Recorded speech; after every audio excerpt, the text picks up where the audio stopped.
aujourd'hui dans une nouvelle vidéo qui sera une vidéo un peu particulière. Alors ça n'a rien de fou et de transcendant, hein. C'est simplement que j'ai décidé dans cette vidéo de vous embarquer pour un craquage personnel. J'ai envie depuis quelques temps de faire ça. D'aller sur le site de Momox et de me commander tous les livres, enfin pas tous mais beaucoup de livres qui me font envie depuis super longtemps et que je n'arrive pas à trouver en seconde main. Alors oui, ce sont des livres que je pourrais m'acheter neufs, commander chez des librairies ou même sur certains sites, mais je ne le fais pas parce que ce sont des livres que j'ai envie de trouver en seconde main. Donc dans cette vidéo, ce sera vraiment un partage d'une pulsion d'achat. Je vais vous montrer comment je fais ma sélection. Bon, j'ai déjà fait une présélection, il y a beaucoup de livres. Mon but n'est pas de ruiner mon compte en banque, donc je vais essayer de ne pas dépasser 5 € par livre. Mon but aussi, parce que vous savez que je fais du tri dans mes bibliothèques depuis un moment, je vous en parle régulièrement pour ceux qui me suivent, que régulièrement je fais du tri. Donc depuis un an par exemple, quand je termine mes lectures, en général je m'en débarrasse ou je garde quand je sais que je vais les relire ou les prêter à quelqu'un. Mais sinon maintenant je m'en débarrasse. Mais toutes les années avant je ne le faisais pas. Donc régulièrement je dois faire du tri de tous ces livres, vous savez, qu'on garde au cas où. Le au cas où, je peux vous dire que c'est jamais arrivé pour moi. Je n'ai jamais relu de livres que je voulais garder au cas où.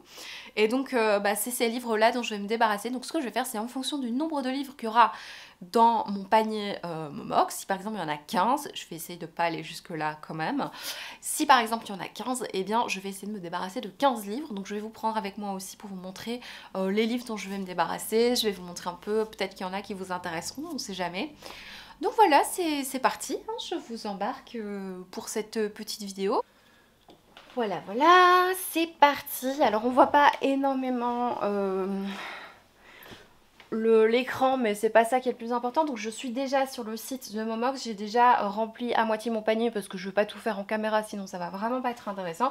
Petite note quand même pour tous ceux qui m'embête sur Instagram, ceci n'est pas un clavier sale, ceci est une protection marbre, s'il vous plaît. Qui est très pratique, hein. Je vous conseille vivement d'acheter les protections si comme moi vous n'êtes pas hyper soigneux et que voilà, vous avez toujours peur que votre clavier soit sale, eh bien ça n'arrive jamais avec ça, il suffit de nettoyer le bazar. Voilà, donc là j'étais en train de chercher Middlemarch que je dois lire pour le parcours victorien et que je n'ai pas. Et là par exemple je vois qu'il est à 11 € et je trouve ça beaucoup trop cher, donc je ne vais pas le prendre.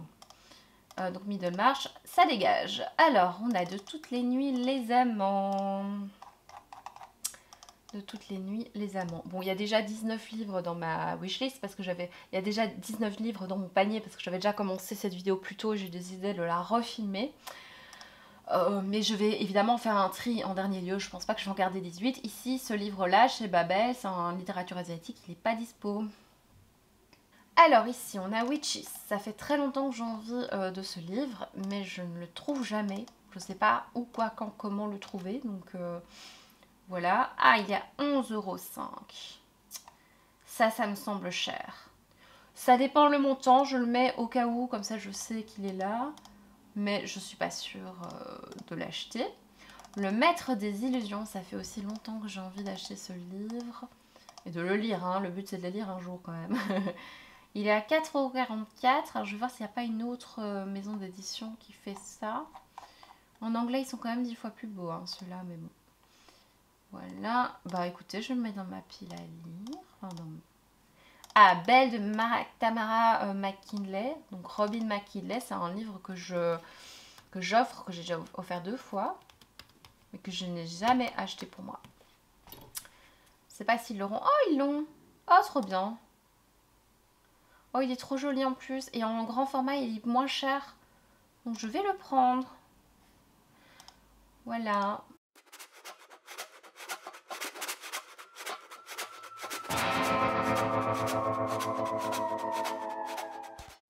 Haven, ça fait perpète que je veux ce livre. J'en ai marre d'attendre.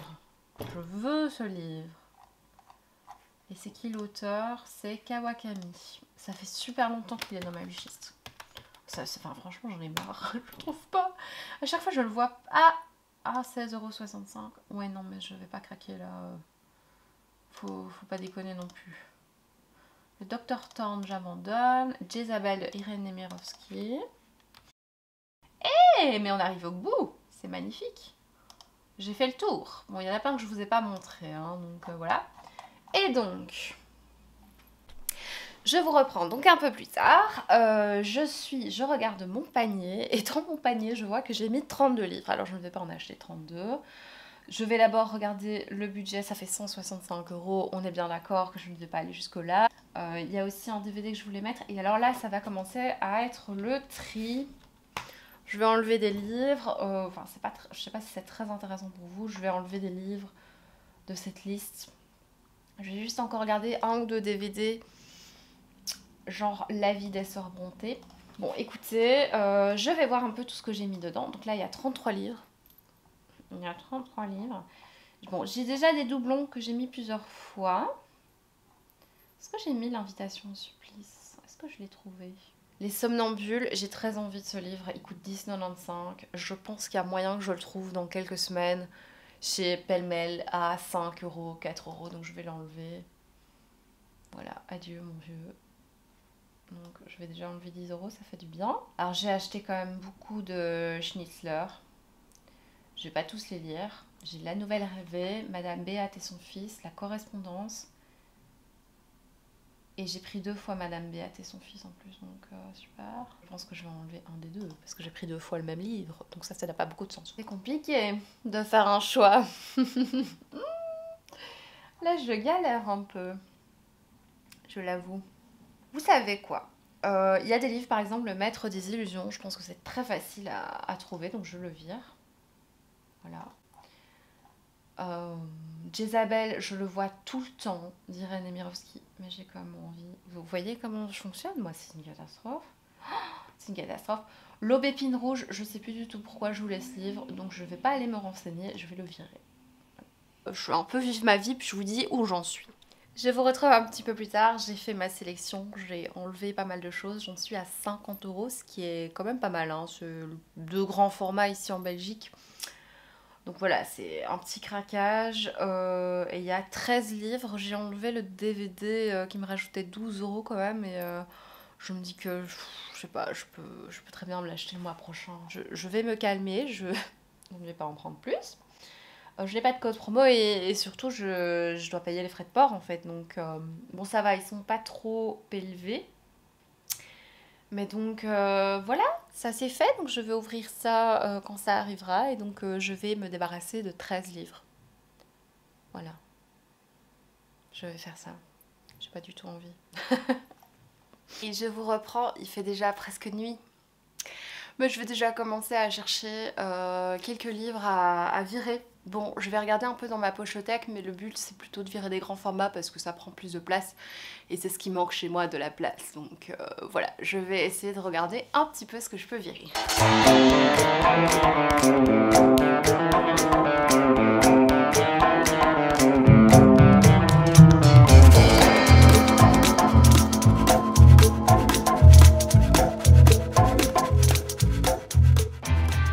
Je me rends compte que c'est très difficile, je me rends compte qu'il fait noir, hein, ça c'est clair. Je me rends compte que c'est très difficile de choisir des livres parce que y en a toujours, je me dis, ouais, celui-là je l'ai pas lu, mais je vais peut-être un jour le lire. Et il y en a certains que j'ai lus, je me suis dit, bah je l'ai lu il y a super longtemps, donc je vais peut-être le relire, donc c'est un peu dur. Le seul pour lequel je suis sûre, c'est Les Justes de Camus.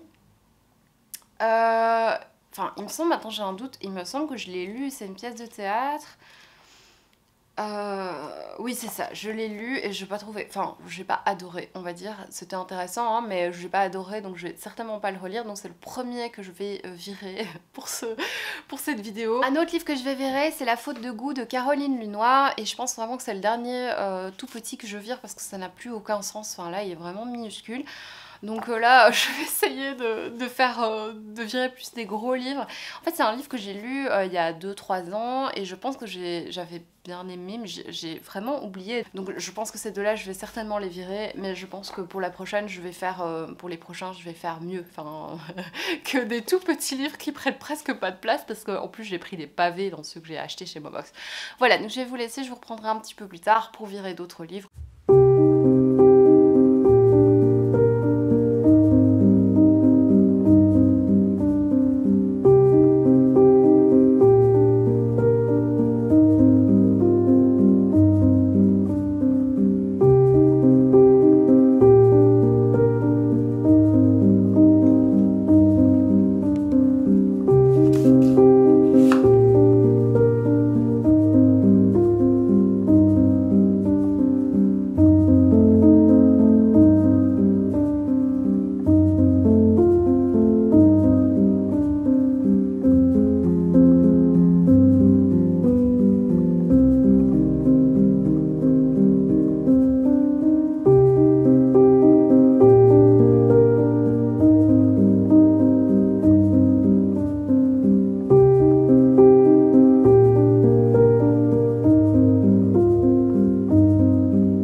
Je vous retrouve donc un peu plus tard pour vous parler des livres que j'ai achetés et vous montrer surtout d'abord les livres dont je vais me débarrasser. Et je vais commencer par un petit concours. Eh bien oui, puisque j'ai fait du tri dans ma bibliothèque. On a même enfin été porter 2 énormes sacs de livres que je devais absolument apporter, parce qu'il y avait quand même 30 livres je pense dedans, dont je devais me débarrasser. Donc je suis vraiment contente, ça fait vraiment du tri. Et donc en faisant du tri, je me suis rendu compte qu'il y avait un livre que j'avais gardé pour vous le faire gagner et je l'ai jamais fait. Et donc c'est le moment, c'est l'instant. J'aimerais vous faire gagner L'Allié Vierge de Laurence Perrin. Ici c'est une version poche que j'ai reçue lors d'une sortie de Laurence Perrin. Il m'avait envoyé aussi la version poche de L'Allié Vierge qui est un de mes livres préférés. C'est le livre par lequel j'ai découvert l'autrice et j'ai vraiment adoré. Et donc je suis trop contente de vous le faire gagner. Donc il y aura un petit lien Google Form en barre d'informations. Il faudra répondre à une question pour participer, ce sera pas bien compliqué. Donc L'Allié Vierge, ça nous parle d'une jeune femme, Maggie, on est au lendemain de la Seconde Guerre mondiale, qui vient s'installer en tant que gouvernante dans une maison. C'est une femme qui est une petite fille de suffragette, c'est une femme qui est quand même assez engagée dans le féminisme. Et c'est vraiment une très très chouette histoire, on voit un petit peu les conditions des personnes qui travaillent dans cette maison. Et elle va tomber sous le charme du patron, alors qu'en fait vous savez, du maître de cette maison. Alors quand on dit le résumé comme ça fait un peu plan-plan gnangnan, mais franchement c'est une histoire bien palpitante, une jolie histoire d'amour qui m'a beaucoup plu. Et donc je suis très contente de vous le faire gagner. Passons aux 13 livres dont j'aimerais me débarrasser, puisque je vous ai dit que j'avais acheté 13 livres et le but c'était de me débarrasser du même nombre de livres que je venais d'acheter. Et donc je vous ai déjà montré les 2 premiers qui étaient Les Justes de Camus et La Faute de goût de Caroline Lunoir. Je vais attendre un petit peu avant de les donner en magasin. J'ai un magasin pas très loin de chez moi dans lequel voilà, je dépose souvent des livres, mais j'attendrai un petit peu si jamais il y en a un d'entre vous qui a envie de se procurer un de ces livres, un de ces 13 livres, et n'hésitez pas à m'envoyer un petit message si ça vous intéresse. Alors, j'ai envie de me débarrasser de celui-là. Alors la plupart des livres, ce sont des livres que j'ai lus ces derniers mois. Qui a tué mon père d'Édouard Louis, c'est un livre que j'ai lu durant l'été et il m'a pas laissé un souvenir impérissable. C'est pas mon livre préféré clairement, je ne sais même plus si je vous en ai parlé en vidéo, je pense peut-être dans un vlog, mais je vais jamais le relire, je vois pas trop à qui je pourrais le donner et donc je vais m'en débarrasser. Il m'avait coûté 2 € dans un magasin de seconde main, donc il était déjà en seconde main. Ensuite, j'avais reçu de la part des éditions Kiwi Roman, Né par hasard dans un monde qui s'en fout, je pense que je dois l'avoir lu au printemps-été. C'est un livre que j'avais bien aimé, c'est de Jeanne Ségalin. J'avais passé un bon moment, c'était pas une lecture incroyable, mais j'avais vraiment passé un bon moment. Mais c'est un livre que je vais jamais relire et voilà, je vais pas le garder dans ma bibliothèque juste pour le garder, vous voyez ce que je veux dire, et je vois pas trop à qui le donner donc. Ensuite, je me débarrasse d'une fêlure d'Emmanuel Régnier, qui est un livre que j'ai acheté aussi en seconde main et j'avais été un peu attirée par la couverture, par le résumé qui était très concis et je me souviens que c'est pas une lecture qui m'a marquée, je crois que je l'ai lu cet été, c'était, oui, il y avait des choses originales, c'était un peu glauque aussi, mais je pense pas que c'est une lecture que je relirai honnêtement, donc c'est pour ça que je m'en débarrasse. Et pour le moment je suis un peu petite joueuse, hein, vous voyez, parce que ce sont des livres quand même très fins dont je me débarrasse. Ensuite, vous allez peut-être être surpris, mais je me débarrasse de Grisha, le tome 1. Alors, franchement, quand je vois le retour caméra, là, il est quand même beau, hein, mais je vois pas pourquoi je garderais ce livre, parce que franchement, j'ai pas adoré cette lecture. Je vais certainement pas lire la suite, parce que je vais pas trouver ça fou. J'ai trouvé ça un petit peu plan-plan. Je trouve que ça reprend des histoires qu'on a déjà vues à gauche à droite. J'aime bien le concept, le côté un tout petit peu inspiration slovaque, j'aime bien, mais je pense que je vais me contenter de mes souvenirs de cette lecture et probablement de la série qui va peut-être se continuer sur Netflix, mais qui est pas ouf non plus, hein, mais voilà, je pense que c'est suffisant pour moi que de garder ce livre, mais c'est vrai qu'il est beau, hein, quand même. C'est peut-être le livre pour lequel j'hésite le plus, mais en même temps, à quoi ça sert de garder un livre que je trouve beau alors que je sais que je vais pas le relire? Vous voyez ce que je veux dire? Je vois pas trop pourquoi. Donc celui-là, pareil, je vais attendre une petite semaine, vos commentaires, voir s'il y en a un qui est intéressé par ce livre. Celui-là, je l'avais acheté neuf, donc il est plutôt en bon état. Bon, le bord de la tranche est un tout petit peu jaune, mais... Enfin, jaune, peut-être que c'était la couleur de base, en fait, au final. Enfin, un peu... Oui, c'est pas blanc, blanc plus blanc que d'âge, quoi. C'est... un peu délavé comme ça. Alors ensuite, celui-là, c'est Deux sœurs de David Founkinos. Je me souviens même plus si je vous en ai parlé. Je l'ai lu ces derniers mois, je sais même plus quand. C'est un livre qui m'avait déçue. J'aimais beaucoup l'histoire de base, cette histoire de... Je trouve que c'était une femme qui vivait avec son mari et sa fille, puis la sœur rapplique ou je sais pas quoi. Je ne sais plus, mais je vous avoue que j'avais été vraiment déçue par les retournements de situation qui m'avaient vraiment pas plu. Il y avait des passages qui m'avaient beaucoup touchée parce que je m'étais retrouvée, je me souviens maintenant, c'est vrai, il y a un personnage, peut-être que je vais noter les passages qui m'avaient plu avant de m'en débarrasser, mais j'avais été déçue par vraiment le déroulé de cette histoire. Et l'autre livre dont j'aimerais me débarrasser, celui-là c'est un plus gros, c'est Je revenais des eaux de Melissa d'Acosta. Alors c'est un livre que j'ai reçu des éditions Albin Michel.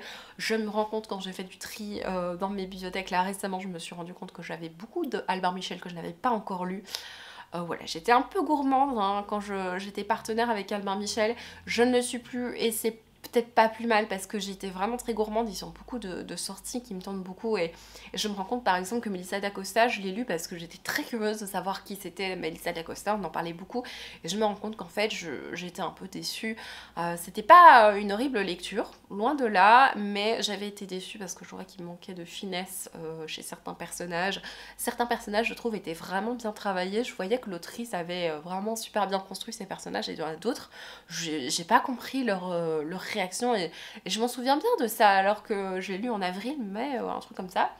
Mais je le relirai certainement pas, donc si ça intéresse l'un d'entre vous, c'est un livre que du coup je ne vais pas vendre ou alors en 1 € symbolique parce que ben, je l'ai reçu du coup en service presse. Ensuite, un livre que j'ai lu, c'est Marraine de Jean-Baptiste Andréa. Alors c'était une bonne lecture, hein, mais je vais plus le relire certainement. Je l'ai lu suite à ma lecture de mon gros coup de cœur pour Des Diables et des Saints Jean-Baptiste Andréa. J'ai lu celui-là parce que je pensais que ça allait me plaire autant. Et en fait j'ai été un tout petit peu déstabilisée. L'histoire est très belle, c'est vraiment une chouette histoire d'un jeune garçon dans les années 60, Shell qui vit avec ses parents et qui va fuir sa maison parce qu'il va tomber amoureux d'une jeune fille, je sais plus trop quoi. Je sais plus trop l'histoire, je sais que c'était une jolie histoire, mais moi j'avais été un peu déçue parce que ce que je recherchais dans un nouveau Jean-Baptiste Andréa, c'était la plume extraordinaire que j'avais découverte. Et en fait, ici, ce qu'il a fait, c'est qu'il a habilement emprunter un autre style puisque, en tout cas je trouve personnellement que son style était différent parce qu'il a écrit à la première personne du singulier et forcément il s'adapte à la mentalité et à la manière de parler du jeune garçon. Donc forcément c'est pas la même chose qu'un Des Diables et des Saints qui était écrit peut-être en jeu aussi, mais c'était pas évidemment pas du tout le même personnage et du coup le style est adapté et du coup ça m'a moins plu et ça m'a moins touchée et du coup je sais que je vais pas le relire, je sais pas trop à qui le donner donc je m'en débarrasse, voilà. Ensuite, une autre lecture, je vous en ai parlé là pendant les vidéos de Noël, c'est Les étoiles brillent plus fort en hiver de Sophie Jomain. Celui-là, voilà, les romans de Noël, souvent, quand je les ai bien aimés, je les garde pour pouvoir les relire les années suivantes. Mais celui-là, je sais que je vais pas le relire parce que je l'ai lu cet hiver et franchement, j'ai été déçue. Alors oui, il y a des passages que j'ai bien aimés, il y avait la chouette ambiance de Noël, mais pendant toute ma lecture, j'ai quand même ressenti souvent des fortes tensions qui ne me plaisaient pas. Pas les bonnes tensions érotiques ou sympathiques, non. Une tension entre les personnages, je trouvais que cette relation était toxique, c'était une relation patron-subordonné, et franchement, j'ai pas du tout aimé cette relation que je trouvais un peu malsaine et ils arrêtaient pas de s'enguirlander et moi je supportais pas bien ça. Alors, j'ai un peu mal hein, avec le fait de me débarrasser de celui-là parce que je l'ai payé je pense prix plein. L'année passée j'avais payé prix plein et bon bah voilà, je vais pas le revendre, j'ai un peu la flemme d'aller jusqu'en magasin.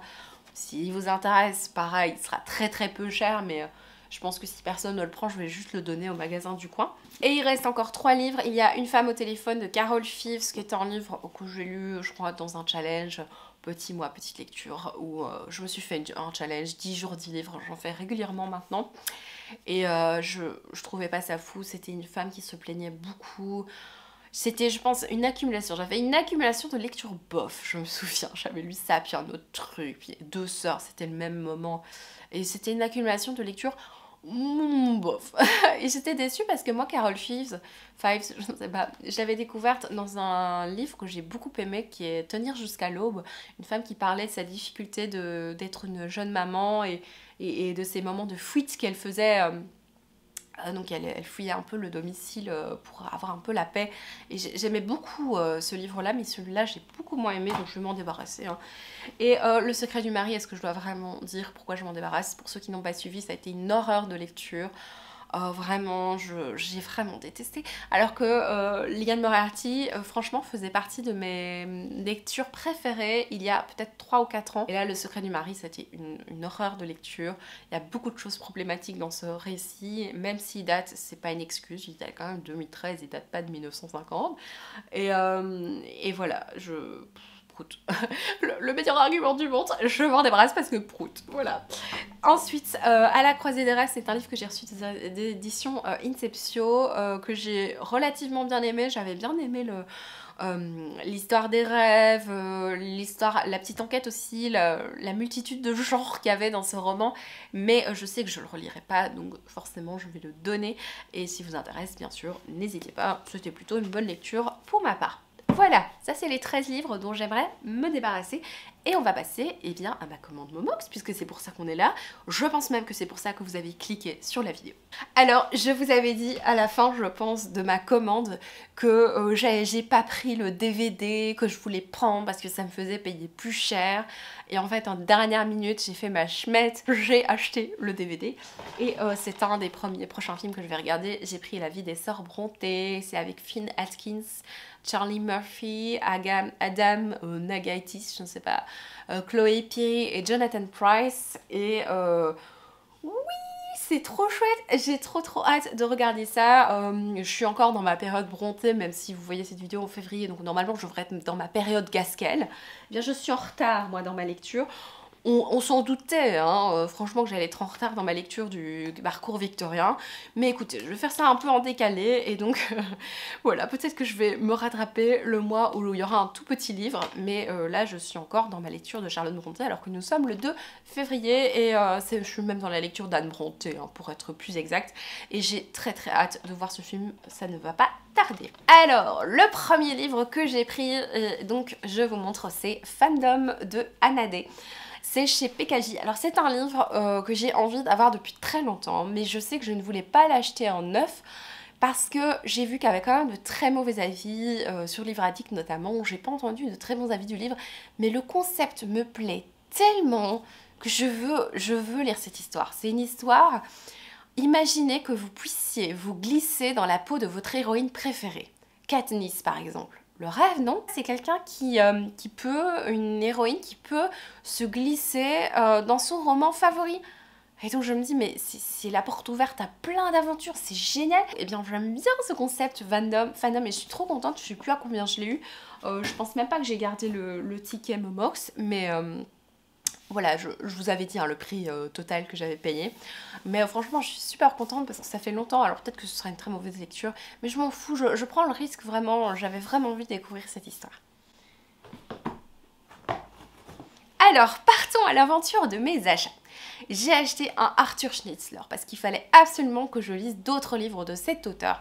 Et celui que j'ai pris, c'est Madame Beate et son fils, donc d'Arthur Schnitzler, dans cette petite édition. Dans ce livre, on va de nouveau aborder avec Arthur Schnitzler la difficulté du lien entre la mère et son enfant. Et ici, on va suivre l'histoire d'une jeune femme, Beate, qui est mère d'un jeune Hugo, et elle est veuve depuis 5 ans. Et un jour, le comportement forcément à l'adolescence du jeune Hugo va changer et il va commencer à tomber amoureux d'une jeune femme et il va devenir très froid avec sa mère, il va devenir très différent, très renfermé, et elle, je pense qu'elle ne va pas le vivre très bien. Elle va également avoir une aventure et je sais que ce ne sera pas forcément très heureux. On nous dit que chez Schnitzler il n'y a pas d'amour heureux, bah merci de nous spoiler. Pour l'étude des complications du cœur, il avait en quelque sorte inventé la psychologie des profondeurs avant Freud, et on sait la considération qu'avait pour lui le père de la psychanalyse. Ensuite, je me suis procuré 3 fois des livres d'Alessandro Baricco. Moi, de lui, j'ai lu que Novecento Pianiste et Soi, même si Novecento Pianiste, je ne sais même plus de quoi ça parle. Ici, je l'ai pris parce que l'histoire me tente énormément. On nous dit dans cette histoire que 2 personnages se rencontrent à 3 reprises dans un hôtel, jusqu'à ce que l'aube se lève et avec elle la promesse d'un nouveau départ. J'avais envie de découvrir un autre livre d'Alessandro Baricco, pourquoi pas. Par contre, il a des petites taches, je vais devoir un peu désinfecter, je pense, avant de lire, j'aime pas trop ça. Autant l'état des livres, ça me dérange pas s'ils sont un peu bousillés, bazar, mais quand il y a des taches... Je me suis procuré Invitation supplice de Nabokov. Ça, c'est vraiment suite à la vidéo de Nabolita. Alors, je pense pas qu'on ait accès à cette vidéo si on n'est pas abonné. Alors, c'est... Petite confidence, Nabolita, c'est peut-être la seule personne, oui, pour laquelle je suis abonnée... vous savez, les souscriptions payantes, là. Alors je m'étais dit que j'allais jamais le faire. Vous savez pourquoi? C'est parce qu'il y a plusieurs personnes que j'aime beaucoup qui le font, ces souscriptions payantes, et je comprends vraiment pourquoi les personnes le font.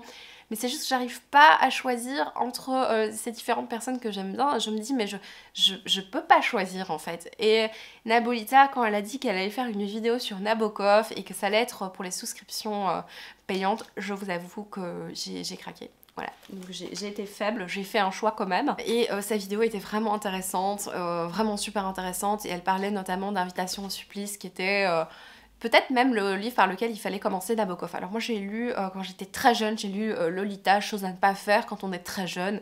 Franchement, j'avais aucune notion de ce que ça pouvait être et franchement je sais pas pourquoi j'ai lu ça, je pense pas que j'en ai un très bon souvenir du coup. Et j'ai lu Natacha aussi et autres nouvelles. Je l'avais acheté parce que c'est le prénom de ma maman. C'est juste pour ça et je pense que j'avais bien aimé mais ouais je sais pas, j'avais envie de lire un autre Nabokov et donc on va suivre l'histoire d'un homme qui est condamné à mort. Il me semble que c'était ça le truc du supplice, c'était que il sait qu'il est condamné à mort mais il ne sait pas quand c'est et donc c'est un peu particulier. Et donc il y a des visiteurs qui viennent le voir. Et il sait pas quand il va mourir et donc on va voir un peu comment il réagit. J'imagine qu'il y aura pas mal de folie dans cette lecture et franchement je suis hyper intriguée par cette lecture. Par contre c'est écrit bien petit. Bon ici il n'y a pas de taches louches, c'est un livre qui a bien vécu mais j'aime bien, moi les livres qui ont bien vécu, tant qu'ils aient vécu proprement. Ensuite, un livre que je cherche mais depuis longtemps et je suis tellement bonheur et joie de l'avoir trouvé. Il s'agit de Funérarium de Brigitte Aubert. C'est un thriller d'une autrice que je n'ai encore jamais lu. On va suivre, alors j'ai à chaque fois le résumé qui est caché par, vous savez, la banderole de Momox. Alors quand c'est des vieux livres, parfois, quand tu enlèves la banderole, enfin, le bazar, ça enlève une partie du livre. J'ai eu ça avec le Schnitzer, donc je fais gaffe. On est à Cannes. Et on va suivre un personnage, Léonard, qui travaille dans la thanatopraxie. Je pense qu'on dit ça comme ça, enfin il est thanatopracteur. Donc il embaume les cadavres, hein, les gens qui viennent de mourir, il s'occupe de les embaumer pour qu'ils ressemblent, enfin qu'ils soient présentables face à la famille, etc. Et il va embaumer le cadavre d'une petite fille que, oh mon dieu c'est glauque, que la mère a prévu d'exposer dans sa chapelle privée. Voilà, moi qui aime bien les choses glauques, là on est quand même gratiné, hein. Et il se rend compte que la petite fille en question a subi des sévices. Et donc, lui, le héros, il est genre intrigué par la mère, il est genre séduit par la mère, et il va se lancer dans une enquête. Mais c'est génial. Pardon. C'est génial. Franchement, j'ai très envie de le découvrir. Ensuite, un livre qui m'a été fortement recommandé par pas mal d'entre vous, c'est La boîte en os d'Antoinette Pesquet. Et cette couverture, alors celui-là, c'est celui que j'ai pris, il y avait pas mal d'éditions, mais celui-là, j'ai fait attention que l'édition soit jolie, parce que vraiment, cette édition libretto est d'une beauté incroyable et je trouve cette couverture une poésie. On nous dit que l'action qui se situe en Écosse rend un vibrant hommage aux plus grands auteurs du roman gothique, Anne Radcliffe en tête. Comment vous dire, moi qui ai envie de découvrir Anne Radcliffe, ça me tente beaucoup. Histoire pleine de mystère et de facilité, ce roman est un des livres qu'on ne quitte jamais vraiment. Et en fait, c'est une autrice qui est née en 1904 et morte en 1985. Et on nous dit que Guillaume Apollinaire est un des premiers à déceler le talent de Antoinette Pesquet. Je vous parlais tout à l'heure des correspondances, voici la preuve, c'est Arthur Schnitzler et Stephen Zweig. Je suis hyper heureuse, je pensais vraiment pas le trouver et donc j'ai pris les correspondances puisque j'ai une grande fascination depuis plusieurs années maintenant pour Stephen Zweig. J'ai même fait un vlog je pense quand j'ai découvert 24 heures dans la vie d'une femme, alors il y a peut-être 5 ans sur la chaîne, 4 ou 5 ans j'avais découvert 24 heures dans la vie d'une femme et j'ai été subjuguée par ce livre, ça a été un gros coup de cœur et puis j'ai enchaîné et depuis je lis un ou deux Stefan Zweig par an, et du coup j'aime tellement ce qu'il fait, que ce soit dans le théâtre, que ce soit dans ses nouvelles, j'aime tellement ce qu'il fait que j'avais envie de lire un échange de correspondance entre cet auteur que je viens de découvrir qui est Arthur Schnitzler et Stefan Zweig. Franchement ça m'intéresse beaucoup, et si ça me plaît bien, peut-être que je lirai les échanges avec Freud. Je suis très surprise de la taille de ce livre-là. Il s'agit des œuvres poétiques de Emily et Jane Brontë, ce sont donc des poèmes. Moi je ne connais pas du tout la poésie des sœurs Brontë. Ce que j'aime beaucoup ici dans cette édition, c'est qu'on a la version anglaise et la version française, donc on a les traductions. Ça je trouve génial, parce que je pense pas que j'aurais été jusqu'à acheter la poésie en VO des sœurs Brontë. Il y a des livres que je sais lire en VO, que j'ai envie de lire en VO, mais je pense sincèrement que les sœurs Brontë c'est trop ardu pour moi. Voilà, tout ce qui est sœurs Brontë ou même Jane Austen, je pense jamais que je pourrais les lire en VO, mais en même temps, allez, la poésie c'est tellement particulier, c'est tellement spécifique, il faut le lire dans la version originale. Mais du coup, le fait qu'il y ait les deux, je trouve ça génial, parce qu'on a vraiment cette version française, et puis je lis la version, ou l'inverse, je crois que je vais d'abord lire en anglais, puis en français. Oh, je suis trop contente, on a les dates à chaque fois, je suis vraiment contente. Et je pensais pas que ce serait si petit, je pensais que ce serait un énorme livre, et donc c'est dans les fameux, vous savez, les collections NRF Poésie, ils ont quand même pas mal de choses dans cette collection-là. J'ai déjà failli craquer pour pas mal de choses, donc voilà. Oh, j'ai vraiment hâte de découvrir ça. Il fallait que je prenne un Daphné du Maurier, alors j'ai hésité entre pas mal, mais j'ai pris celui qui me tentait le plus, c'est le Général du Roi, donc de Daphné du Maurier, ici, chez Libretto, hein, forcément. Et en fait, ce qui m'intéressait beaucoup, c'est ce qu'on nous dit, quel rôle reste-t-il à la femme quand les hommes sont en guerre, hein, j'imagine que c'est ça, parce qu'il y a la banderole qui me coupe ma phrase. Et donc ce roman, visiblement, répond à cette question. C'est un livre qui est publié en 1945 et composé dans l'urgence au sortir d'une toute autre gare. C'est une subtile méditation sur la fidélité et l'honneur, et on nous dit que c'est un des plus grands du Maurier. J'en ai entendu vraiment de très très bons échos. Je pense que ça peut être mon prochain du Maurier. Par contre, Libretto, les amis, je vous aime beaucoup. Mais vous ne faites pas toujours les mêmes polices de caractère, là, elles sont minuscules. Pourquoi avez-vous fait ça? Alors, il m'en reste 4, ma voix part un peu en cacahuète, hein, vous l'avez compris. J'ai acheté un Agatha Christie qui est l'affaire Protheroe. Je ne sais pas comment on le dit, hein, Protheroe, je ne sais pas. En fait, je ne sais pas le résumé, j'ai pas envie de savoir, mais je sais que c'est le premier livre avec Miss Marple, donc on la rencontre pour la première fois. Et donc c'est pour ça que j'avais envie de le découvrir, parce que j'avais envie de rencontrer la présentation de ce personnage. Et donc j'ai vraiment hâte, parce que Hercule Poirot, je l'aime bien le coco, mais j'en ai un petit peu marre quand même. En plus, je trouve qu'il a des réflexions à Hercule Poirot qui me plaisent pas toujours. Ensuite, j'ai pris un Irène Nemirovsky. Je me rends compte quand même que Irène Nemirovsky, genre là, juste à côté de moi, j'en ai un. Et j'oublie que j'en ai déjà pas mal, quoi. Bon, Irène Nemirovsky, j'avance dans ma découverte de cette autrice, et donc j'ai Jezabel qui va nous parler d'une femme qui va se faire, je pense, accuser, et c'est un huis clos cruel et inquiétant, sorti en 1936, qui illustre l'immense talent d'Irène Nemirovsky, et du coup c'est sorti peu de temps avant sa mort, parce que je pense qu'elle est morte genre en 42, un truc comme ça. Oui, elle meurt en 17 août 42, donc ouais, donc c'est vraiment des livres en fait de fin de vie que j'ai achetés.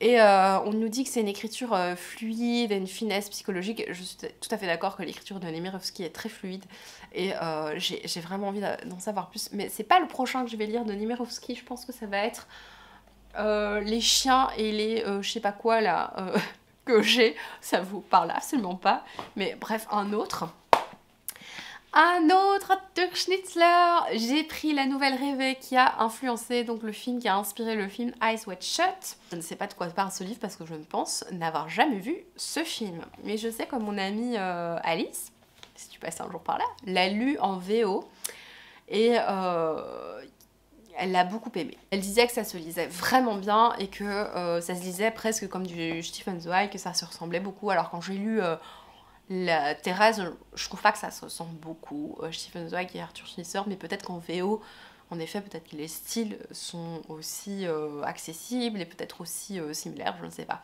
En tout cas, j'ai hâte de le découvrir, cette nouvelle revue. Je sais pas de quoi ça parle, hein, mais si vous avez vu Eyes Wide Shut, bah c'est ça. Et le dernier, inspiration, la blinde de gens sur Bookstagram, c'est Le supplice de Santal de Moyane. Donc on va suivre un personnage féminin, Menyang, qui visiblement tourmente plusieurs hommes. On a le père de notre héroïne qui est chanteur d'opéra et condamné au supplice de Santal pour rébellion. On a son beau-père, le fils et l'amant. Bah, ça a l'air vraiment très théâtral cette histoire.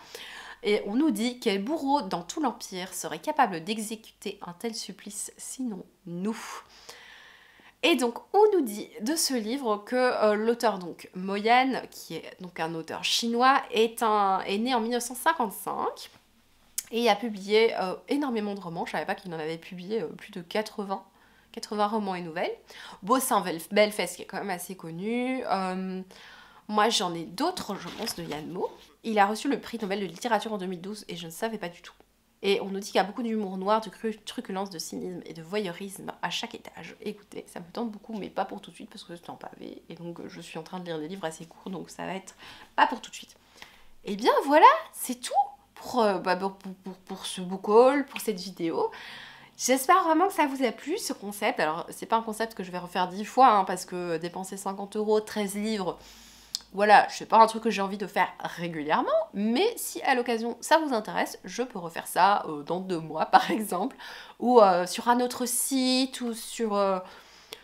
je sais pas, bref, n'hésitez pas à me dire si le concept vous a intéressé, n'hésitez pas à me dire si vous avez lu l'un des livres que j'ai présentés, et je vous remercie d'avoir regardé cette vidéo, je vous fais de gros bisous, et je vous dis à bientôt, et n'oubliez pas de participer au concours. Salut!